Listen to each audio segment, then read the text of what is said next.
So what I like to do is first I'd like to read the task that the kids are going to ask to do, and then all I've done here is highlight certain parts of the lesson plan that I've either changed or that I want to really focus on during the lesson today.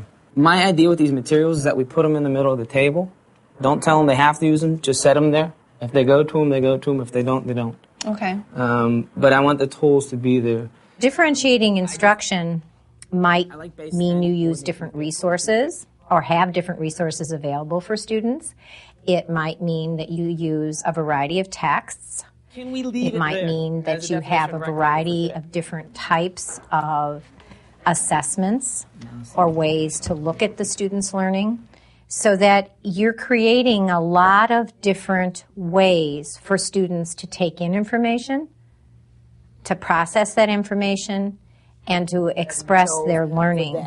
You could do a rap, which was music and literature. I know a lot of you all like the rap. You like the rap artists that are out. So we could do something like that using the theme or the plot or your book, either coming from a viewpoint of one of the characters in the book or your rap being designed by what you felt from the book, which is very close to the novel Poetry Slam, which was the other one you could do. Teachers need to also take into account perhaps the students' interests, as well as the ability levels, so that those who are very capable and have a deep understanding of the topic and the information can actually be engaged in some enrichment activities which will extend their knowledge and their thinking. Students that perhaps have less of an understanding of the topic or the skills need to have some further practice in that. And then students that are only at the threshold of the concept or the skill level need to have a different type of activity. Now, let's talk about what we're looking for in this project. What do you think the criteria should be for our rubric? What do you think we're looking for in this? Mr. Henry, go ahead. What were you going to say? Creativity? Yes, obviously we want to see creativity.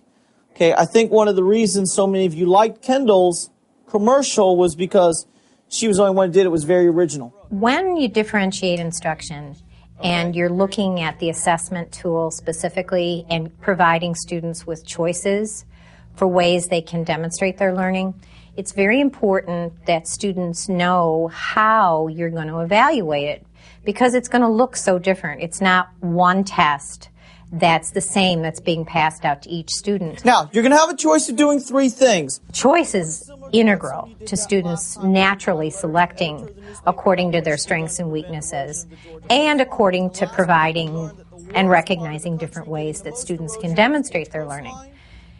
When teachers do that, they need to create a rubric, which means that they're specific about how it's going to look if you do a pamphlet, if you do a brochure, if you do a live presentation, so that I know what it looks like as a teacher, I know what it sounds like, and I have communicated that to the students so that they know how to produce an end product that's within that set of criteria, and they're more likely to succeed.